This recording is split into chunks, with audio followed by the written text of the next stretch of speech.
Mari umunyarwanda Tribert Rujugiro yabatwa aramagana icyemezo cy'urukiko rwamuhamije icyaha cyo gukoresha inyandiko mpimbano no kurigisa umutungo. Ibyaha bifitanye isano n'inyubako y'ubucuruzi yari izwi nka Union Trade Center UTC. Mu kwezi kwa gatandatu urukiko rwisumbuye rwa Nyarugenge rwahamije Rujugiro Tribert yabatwa n'abandi babiri, Uwantege Mutambuka Anike na Nicola Watson rubaca buri wese ihazabu irenze miliyari 2 z'amafaranga y'u Rwanda n'imyaka 10 y'igifungo. Tribert Rujugiro avuga ko atemera iby'urwo rubanza rwabaye amaze gutsindira u Rwanda mu rukiko rw'umuryango w'ibihugu by'uburasirazuba. Navuganye nawe mbanza kumubaza ibyo anenga mu micire y'urubanza. Icyambere nenga nuko umuntu anenga urubanza uko rwaciwe iyo yaruburanye, nuko urwo rubanza rwabaye ntabizi. Nagiye kumenyeshwa uko urubanza rwaciwe ariko batigeze bambwira ko ruriho. Icyo nicyo cyambere. Icya kabiri nuko kuncira urubanza kandi ari civile batampaye uburyo bwo kohereza umuntu umpagararira, numva bidaciye mu buryo. Kuba mutari muhari no kuba mutarahagarariwe mu mategeko, musanga inyungu zanyu zarahazahariye? Zarahazahariye rwose, kuko urwo rubanza nta hantu rwari rushingiye. Iyo tuhaba tuba twaraberetse ko ibyo bavuga nta shingiro bifite. Umushinjacyaha abarega kuba mwarumvikanye n'uwitwa Nicola Watson ku mafaranga yagombaga kwishyurwa ariko abanyamuryango ba UTC batabizi. Icyo kintu naracyumvise ariko bakivuga, kuko n'ubu rubanza ntabwo nzi birimo, nta kibamenyesheje. Bamenyesheje gusa ko natsinzwe, ntibigeze bambwira urwo rubanza icyo rwari rushingiyeho. Ariko ngerageje gukoresha ibitekerezo nkareba byavuye he. UTC nka sosiyete yari ifitiye ideni yewe, noneho iryo deni ndigurisha Nick, aranyishyura, hanyuma bariwe usigara yishyuza UTC aho kugira ngo abe ari jyewe uyishyuza. Ntabwo numva ko icyo kintu kibaho mu masosiyete yose. Hari ahantu bihuriye n'inyandiko z'impimbano, kuko mu bitabo bya UTC iryo deni ririmo, ariko ryari ideni ryanjye, noneho ndigurisha ku wundi muntu. Ibyo ari icyaha na gatoya. None se uko mufite ubwiganze bw'imigabane bwa 97% muri UTC, abandi bakagira 3% gasigaye, hari ijambo bagiraga mu byemezo byafatwaga ku buryo kutababwira byavamo icyaha? Nta na gatoya, kuko mu mategeko ya sosiyete iyo ufite 76% y'imigabane, ni wowe ufata decision ntawe ubajije. Kuko niyo mwajya mu nama bakavuga bati dutore uburi majorite, ni wowe utora. Urumva rero no kubahamagara ni nko gutesha umwanya. Mukanya mwavugaga yuko mutashoboye kwitabira urubanza. Ni ryari mwamenyeshejwe ko urubanza ruzaba? Urupapuro rubasaba kwitaba urukiko mwaruboneye igihe? Ntabwo twigeze turonka, nta nubwo twigeze tumenya urwo rubanza ko ruriho. Icyo twamenye ni iriya karatasi, kuko bayimanitse ahantu, bavuga ngo ntibaza aho mba, bayimanika ahantu, noneho umuntu arayinyoherereza. Ntabwo nzi ibyo by'urubanza niba hari aho bari barabimanitse cyangwa batarabimanitse, ariko ntabyo nari nzi. Ko mwagiye mu rukiko rw'umuryango w'ibihugu by'uburasirazuba mukarega leta y'u Rwanda kubera kiriya kibazo cya UTC, ndetse urukiko rukemeza ko mutsinze, ibyo mwatsindiye mwarabihawe? Nta na gatoya, kandi noneho ntabwo twarashimiye urukiko rwa East Africa guca urubanza rukerekana yuko twarenganye, ariko uburyo baturenganuye ntabwo twabwemeye, kuko bavuze ngo bazaduha amafaranga ya UTC yagurishijwe, kandi twebwe tutemera kuyigurisha. Ubu rero twarajuriye, dusaba yuko bahindura, ahubwo bakadusubiza ibyacu aho kuduha amafaranga yo kugurisha, kuko no kugurisha nabyo bari berekanye mu rubanza yuko bitakurikije amategeko, bitagombaga kubaho. Ubu rero mukaba mutegereje yuko urukiko rw'umuryango w'ibihugu by'uburasirazuba bwongera gufata icyemezo. Rero uzasubiramo nko mu kwezi kwa 11, icyo gihe rero bazatubwira icyo bemeje. Bwana Tribert Rujugiro Ayabatwa, ndabashimiye cyane ku bw'aka kanya mwahaye Ijwi ry'Amerika. Murakoze Venuste, mugire umunsi mwiza. Ijwi ry'Amerika yagerageje kuvugana n'umuvugizi w'inkiko mu Rwanda Harrison Mutabazi duhura n'ibibazo by'ikoranabuhanga. Iyo tumubona twari kumubaza bimwe mu bikemangwa na Tribert Rujugiro Ayabatwa mu mikirize y'urubanza rufitanye isano na UTC. Nibidushobokera Harrison Mutabazi, umuvugizi w'inkiko mu Rwanda, muzamwumva mu biganiro bitaha. Tukivuga ku butabera mu Rwanda, kuri uyu wa kane radiyo Ijwi ry'Amerika yabagejejeho inkuru ivuga ku itabwa muri yombi ry'umunyapolitiki akaba n'umusheshenguzi Christopher Kayumba. Urwego rw'ubugenzacyaha mu Rwanda RIB ruratangaza ko rwafunze Kayumba rumukekaho ibyaha byo guhohotera abagore abakoresha imibonano mpuzabitsina ku gahato. Mu kiganiro cyihariye Thierry Murangira uvugira urwego RIB yagiranye n'Ijwi ry'Amerika dusobanuriye birambuye ku mpamvu bahisemo gufunga Kayumba. Yaganiriye na mugenzi wacu i Kigali mu Rwanda Eric Bagirubusa. Kayumba ejo tariki ya 9 Nzeri yafunzwe na RIB akurikiranwaho ibyaha bibiri: gukoresha undi imibonano mpuzabitsina ku gahato, ubwinjiracyaha ku cyaha cyo gukoresha undi imibonano mpuzabitsina ku gahato. Ese kuki Kayumba atakurikiranwa adafunzwe nk'uko mbere mwari mwabigenje, kuko afite aho abarizwa hazwi, na cyane ko mu mabazwa ya mbere abiri yatahagiwe? Ingingo ya 66 y'itegeko ryerekeye imiburanishirize y'imanza nshinjabyaha isaba umugenzacyaha mu gufata icyemezo cyo gufunga kwita ku mpamvu zaba zirebana imyifatire y'ukekaho icyaha, ubwoko bw'icyaha, uburemere bwacyo.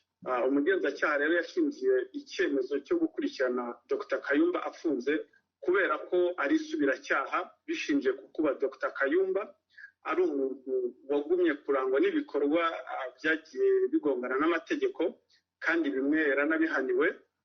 Iyo ni impamvu ya mbere. Impamvu ya kabiri ni uburemere bw'icyaha aregwa byo gukoresha undi imibonano mpuzabitsina ku gahato. Umuntu uregwa ibyaha nk'ibyo biremereye igihe cyose hari ibimenyetso bidashidikanywaho akurikiranwa afunze. Indi mpamvu ya gatatu rero yashingiyeho ni ukuba aregwa n'abantu benshi, abantu batandukanye, ndetse no kuba ibimenyetso bihari bidashidikanywaho. Icyemezo rero cyo gukurikirana Dr. Kayumba afunze nicyo cyari gikwiye. Mwari muvuze ngo araregwa n'abantu benshi, niba atari ibanga mwatubwira nk'umubare wabo? Ubu ngubu tumaze kwakira ibirego by'abantu babiri. Ese ibi byaha aregwa ko muvuga ko yaba yarabikoze kuva kera, amakuru dufite nuko ngo harimo n'ibyo mu 2012, ntabwo byaba byarashaje? Oya, ntabwo ibi byaha byashaje. Kayumba ibyaha aregwa ni ibyaha biri mu cyiciro cy'ibyaha by'ubugome, kandi icyaha cy'ubugome gisaza mu gihe cy'imyaka 10. Ibyaha nka biriya byo gukoresha imibonano mpuzabitsina undi ku gahato, akenshi iyo hamaze igihe ibimenyetso bishobora kuba byasibangana. Ubwo byo urwego rw'ubugenzacyaha RIB bwashingiye ku bihe bimenyetso? Ubugenzacyaha bwashingiye ku bimenyetso bitandukanye. Ingingo y'108 y'itegeko ryerekeye imiburanishirize y'imanza ivuga iti ibimenyetso bishobora gushingira ku mpamvu zose z'ibyabaye byemejwe n'amategeko. Kuri kese rero ya Dr. Kayumba ibimenyetso byashingiweho ni byinshi kandi byemejwe n'amategeko, harimo ubuhamya bw'abatangabuhamya n'ibyo bita circumstantial evidence, hari n'ibyo bita crime scene reconstruction na sequence of evidence. Ibyo waza kumfasha kubishyira mu rurimi rw'Ikinyarwanda. Ibyo byose ni ibigaragaza uko ibikorwa akurikiranyweho byagiye bikorwa, cyane ariko ubuhamya bw'abatangabuhamya ndetse usanga buhuza n'ibyo abakorewe ibyaha bavuga. Kurwanya rero ibyaha biri muri gahunda ya RIB yihaye ya zero. Intambara yo kurwanya iterabwoba ku isi nk'uko yiswe yarenze kure muri Afghanistan, igihugu gito cyo muri Aziya yo hagati, inagera muri Iraq no mu zindi mfuruka z'isi hitaruye cyane nko muri Afurika. Muri Iraq intambara yahitanye hafi 4,500 by'abasirikare ba Amerika n'ibihumbi 100 by'abasivili. Kuva ku cyemezo kitavugwaho rumwe cyo gukura ingabo zose muri Afghanistan bitarenze impera z'ukwezi kwa 8 k'uyu mwaka, ubutegetsi bwa Biden bwafashe ingamba zihamye zo kugerageza kurenga ku by'urwo rugamba rw'imyaka 20. Ibyo burabinyuza mu gushyira ahagaragara inyandiko zishobora gutanga umucyo ku byabaye ku itariki ya 11 Nzeri, ndetse no mu kwitazanya ubwitonzi leta y'abatalibani igendera ku mahame akarishye y'imyemerere yafashe ubutegetsi bw'ingabo za Amerika zavaga muri Afghanistan. Kuri uyu wa gatandatu, Perezida Biden arasura ahantu hatatu. Mu mujyi wa New York, aho ku isaha ya 2:46 ku kazuba k'akayagirizo k'igitondo cyo mu kwa 9, indege ya kompanyi itwara abagenzi yo muri Amerika yari ifite kode y'urugendo 11 yagonze igice cya ruguru cy'igorofa ya World Trade Center. Aho kandi nyuma y'iminota 17 byo bibaye, indi ndege ifite kode y'urugendo 175 yagonze igice cy'epfo cy'iryo gorofa. Perezida Biden arasura kandi inyubako ya Pentagon, aho indege ya kompanyi yo muri Amerika yari ifite kode y'urugendo 77 yagonze nyuma y'iminota 34. Nyuma mu bihe bitandukanye, we na Visi Perezida Kamala Harris baraza kwerekeza ahantu hitaruye mu mujyi wa Shanksville muri leta ya Pennsylvania, aho indege ya nyuma yari ifite kode y'urugendo 93 yaguye mu rwego rwo kunamira abahasize ubuzima.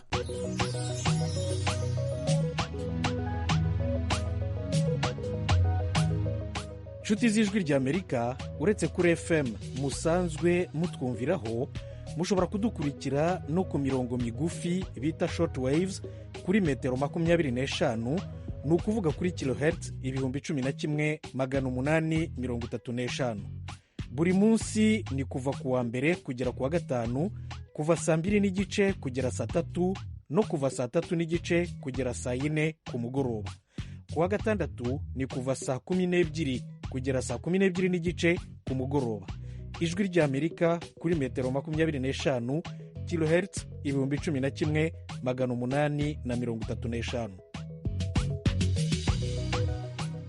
Tukivuga ku byo kwibuka imyaka 20 ishize kuri iyi tariki ya 11 y'ukwezi kwa 9, Profeseri Jeremy Suri, umwarimu w'amateka muri kaminuza ya Texas mu mujyi wa Austin, asanga ibirimo gukorwa ku byabaye kuva mu myaka 20 ishize bijya gusa nk'umusozo wa filimi.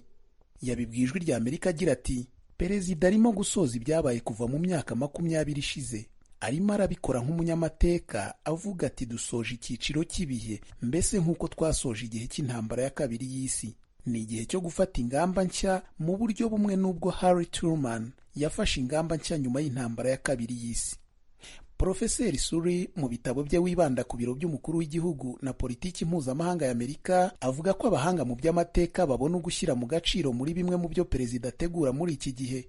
Iyi mpuguke ikomeza igira iti, ariko kandi tuzareba niba nk'uko bisanzwe bigenda igice kimwe cy'amateka kitarangira ikindi gitangira. Nibwira ko turi mu bihe bitandukanye nyuma y'amatora ya 2020, kandi turi mu bihe bitandukanye hamwe n'izamuka ry'Ubushinwa. Icyakora byinshi mu bibazo byo mu myaka 20 ishize ntabwo byagize impera nziza mu buryo tubigaragazamo mu bitabo byacu. Gusa ku bwa Madame Elizabeth Sherwood Randall, umujyanama wungirije mu bijyanye n'umutekano w'igihugu, icy'ingenzi mu gihe isi isoza ibinyacumi 2 nyuma y'ibitero by'iya 11 Nzeri nuko nta kindi gitero gikomeye cy'iterabwoba cyari cyongera kuba. Aganira n'itsinda ry'abashakashatsi i Washington muri iki cyumweru yagize ati, imyaka 20 irashize, inzitizi twari dufite ntikiri ya yindi. Kuva ku bitero by'iya 11 Nzeri twamenye neza uburyo bwo kurinda abanyamerika iterabwoba. Si ukuvuga ko byarangiye, yewe ibintu biteye ubwoba biracyaba, ariko binyuze mu bikorwa by'imbere mu gihugu no hanze yacyo, kugeza ubu twashoboye kuburizamo no gukumira ko hari igitero nk'iby'iya 11 Nzeri cyakongera kuba. Ariko Bwana Thomas Schultz, umuhanga mu by'amateka akaba n'umwarimu muri kaminuza ya Vanderbilt muri leta ya Tennessee, ateganya ko hashobora kuzavuka ibibazo nyuma y'umuhango usoza igice cy'amateka wo kuri uyu wa gatandatu. Ati, njyewe ibi ndabinenga cyane kubera ko ntibwira ko icyo ari ikintu cyakabaye gikorwa rwose. Ndatekereza umwanzi ku ruhande rumwe afite ijwi, kandi bashobora kurikoresha nubwo twe dushaka kubihagarika, bo bashobora gukomeza. muri ubwo buryo rero ntekereza ko amagambo ya perezida Biden n'ibikorwa bye mu gushyiraho igihe cyo kuva muri Afghanistan byabaye ikosa no kwibeshya mu gufata icyemezo gishobora kuzagira ingaruka kuri Leta Zunze Ubumwe za Amerika mu myaka iri imbere. Byitezwe ko perezida aza kugeza ijambo ku baturage kuri uyu wa gatandatu. Icyakora ku bwa Bwana Norman Ornstein, umushakashatsi mu kigo gikora inyigo ku bijyanye n'imiyoborere cy'i Washington, amagambo nta kinyuranye aza gukora kuri ubu. Bwana Ornstein ati birumvikana ko agomba kuvuga imbwirwaruhame yateguranywe ubuhanga. Ntekereza ko ku ruhande rumwe aravuga ko twashoboye mu gihe cy'ubutegetsi butandukanye gukumira ko hakongera kuba ibitero nk'iby'iya 11 Nzeri, ko twashoboye gufata no kwica umuntu wari ubiyoboye Osama bin Laden ariko urugamba rutararangira, kandi ko twakoze amakosa menshi muri urwo rugendo, ndetse ko tugiye kwirinda kuzongera gukora amakosa nk'ayo mu gihe kizaza. Temistokle Mutijima, urakoze kuri iyi nkuru. Ibindi bijyanye no kwibuka ibitero by'iterabwoba muri Amerika tuzabigarukaho ku buryo burambuye mu kiganiro dusangira ijambo cy'ejo ku cyumweru. Muracyari kumwe na radiyo yanyu Ijwi rya Amerika. Tugeze kuri wa mwanya w'ikiganiro Iwanyu mu ntara. Iwanyu mu ntara. Tuyagire mwisanzuye ku Ijwi rya Amerika. Ni kuva ku wa mbere gushika ku wa gatanu kuva isaha 7 gushika isaha 7:30 z'umutaga. Iwanyu mu ntara, iwanyu mu ntara, iwanyu mu ntara.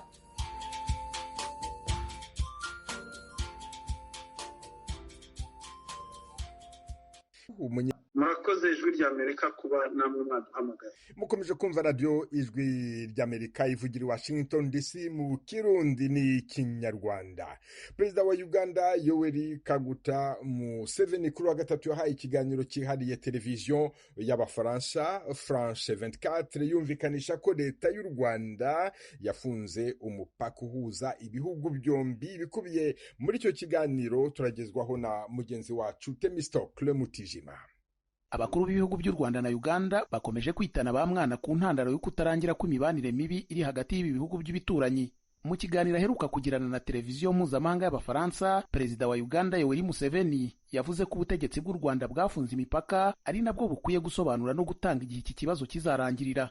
Ni mu gihe mugenzi we w'u Rwanda Paul Kagame nawe yaherukaga kubwira abanyamakuru ko ikibazo kiri ku ruhande rwa Uganda ndetse ko ubutegetsi bw'icyo gihugu nibubishaka ibibazo bihari bizarangira.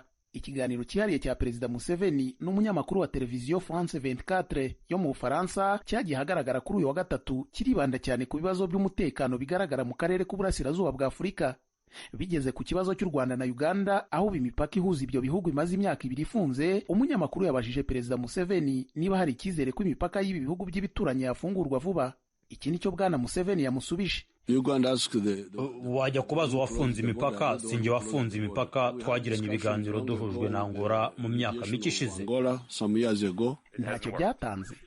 Sindabona imipaka ifungurwa. Umunyamakuru yakomeje kubaza icyaba cyarateye imibanire mibi hagati y'ibi bihugu byombi n'ibirebana n'amagambo ngo yaba yaratangajwe na perezida Kagame ko Museveni ari we ntandaro y'ikibazo, yibona nk'umuntu ushaka gutegeka akarere kose agatoteza abategetsi bagenzi be. Perezida Museveni yahakanye kuba yaba hari uwatoteza mu bategetsi bagenzi be mu karere. Ku ntandaro y'imibanire mibi n'u Rwanda ho ati ibyo sinshaka kubyinjiramo kubera ko bwana Kagame atari hano, ntori n'urukiko ku buryo najya kugusobanurira aho mpagaze ku bireba bwana Kagame. Ku bibazo biri hagati y'igihugu cye n'u Rwanda, Museveni imbere y'umunyamakuru yagaragaye nk'udashaka kuvuga byinshi.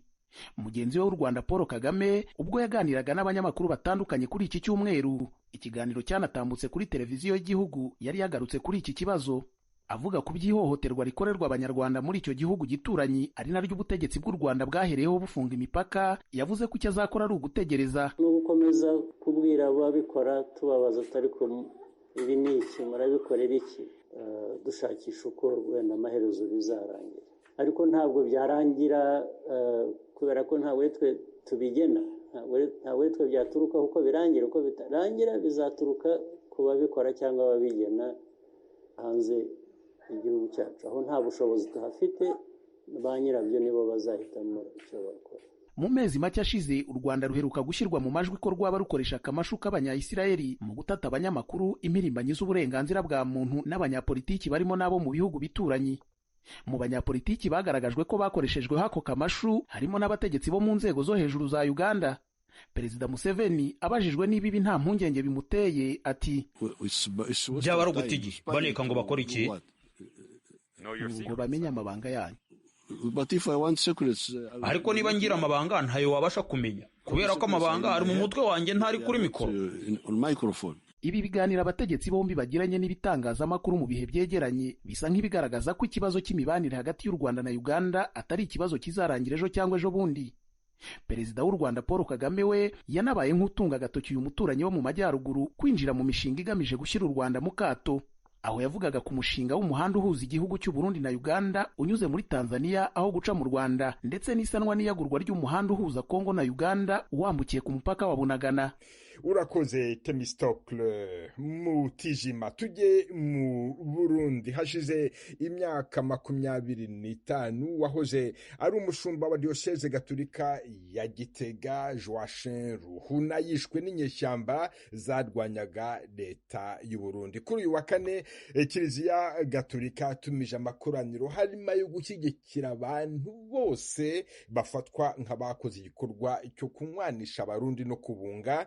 Inkuru irambuye Eloge Wirikaneza. Ibirori byo kwibuka Musenyeri Joachim Ruhuna byatangujwe n'imisa yasomwe na Musenyeri mukuru wa Diocese ya Gitega Simon Ntamwana. Hari kuri paruwase yitiriwe Christ Roi iri ku Mushasha ku mugwa mukuru wa politike ya Gitega. Mu nkuka ya misa yibukije ko hejuru yo kurazwa ishinga no kugira umwitwarariko wa buri gihe wo kubona ishengero Katolika rishinga imizi kurusha nyakwigendera yafise kandi ku mutima akabigendera navyigisha barongoye n'abakirisu ukwiyunga no kurekuriranira. Musenyeri mukuru wa Gitega yasavye abakatolika n'abarundi muri rusangi gufatira akarorero kuri Ruhuna abinginga kwamana ntaryo bitwararika kutaganzwa na kamere y'amacakubiri uko asa kose. Niko gutangaza ku itariki ya 9 ukwezi kw'icenda buri mwaka yagenywe kuba yo gusabana imbabazi no kunywana muri Diocese ya Gitega kugira ngo akaranga mutima ka Ruhuna ntikibagiranwe.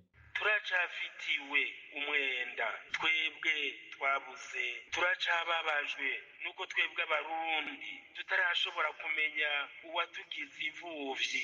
Uyu munsi twawufashe kw'ingingo, twashatse kuno munsi woba uwo gushira mu ngiro iragi twahawe n'uwo muvyeyi ngo dushobore gusaba n'ikigongwe no gutanga ikigongwe, mbere ntitunarinde kugisabwa. Umukuru w'inama nkuru y'abepiskopi Katolika mu Burundi nawe yabwiye ishengero rya Gitega ko Ruhuna yagendeye ubutwari n'ubugabo imbere n'uko Iroma bamwizera bakamuzeza igihugu c'Imana. Musenyeri Joachim Ntahondere yashinze intahe y'ivyo azama mwibukirako. Murazi ko yari muremure, umushinga ntahe agamutse koko ku mubiri, nagira ngo ababwire uko mwamubona ku mubiri ko no ku mutima ariko yaragamutse. Ndibuka tuganira mu mwaka wari ugoye wa 1993 ansanze Roma, turiko tuvugana ivy'ingene abarundi tutubahuka gutumbera ukuri. Araheza arambwira ati burya rero ukuri dukwiye gutumbera, guheta ukundi kose n'urukundo. Padiri Bwa Kagabo yavuze ku izina rya Fondation yitiriwe Ruhuna yasavye indongozi za Katolika mu Burundi kubashirikira n'umuryango mu gikorwa batanguje cyo gusaba ko yoshirwa mu beranda. Turiko turakurikirana n'uyu muryango washinzwe na Musenyeri Joachim Ruhuna ivyerekeye kumushira mu murongo w'aberanda. None rero twagomba kubasaba yuko mwebwe musuje imbere tuzotunezereza kuko twebwe tumwihweje nk'uko waserukiye umuryango yama bivuga ko twiyumvira ibyo yakoze, uko twiyumvira ibyo yarari, ko tumwishiramwo, niko tubona ko n'icyubahiro Musenyeri Joachim Ruhuna ari umweranda koko. Ico kintu duteza imbere aho tuzoranguka. Mu kurindira ko biranguka, Musenyeri mukuru wa Gitega abazwa no kubona we yasubiriye yishwe azize amajambo yo kwiyamiriza ubwicanyi yari yavuze. Y'imyaka 25 iraheze iryo bara riguye ngaho iwacu mu Burundi, umwungere yicwa kubera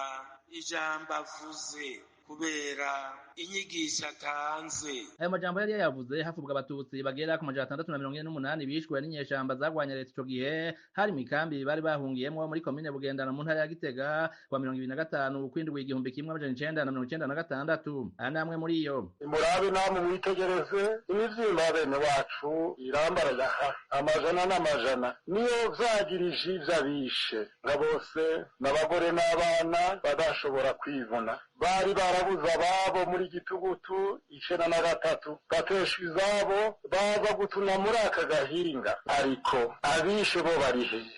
urubanza rwabo ni uruhe bariko barayerera nk'ibicibwa nyene ndasemereye n'amakungu avyumve amabi mukora ateye isire isi yose ndabatakambiye nimushire hasi ibirwanisho muhebe ubwicanyi muronke amahoro kuko namwebwe muyashonje muyarekere n'abandi dusubire kubana neza amahoro arashoboka tubishatse. Igitega Uruhuna yari yarashinze ikigo c'ababikira n'abapadiri abahaba bo mu madini atandukanye babwijwe rya Amerika ico bamwibukirako yagize umutima w'urukundo akaturwanira turiko turapfa nabi bariko baratwica bagira gute akavuga ijambo ati muriko muronona agashusho k'Imana. Musenyeri Ruhuna yari umuvyeyi w'igitangaza je naramumenye icyo ntazokwibagira kuri Musenyeri Ruhuna nuko ata muntu numwe yigize inyuma aba muto aba mukuru bose yabakira co na cane cane yaritwararika impfuvyi n'abapfakazi yarafise umutima w'urukundo nk'uwa Kristo kweri. Turetse Musenyeri Joachim Ruhuna yagandaguranywe n'ababikira babiri mu 1996 mu Burundi kandi mu myaka y'intambara hanaguye intumwa ya Papa. Musenyeri Michael Kurutine yaguye mu mutego w'inyeshamba mu minago ya Rumonge kuwa 29 ukwezi kwa 12 2003 aho ni mu manuka bushira uburengero ico gihe hakaba hari mu ntara ya Bururi. Eroje Urikaneza, Ijwi rya Amerika. Radio Ijwi rya Amerika mu Kirundi n'ikinyarwanda.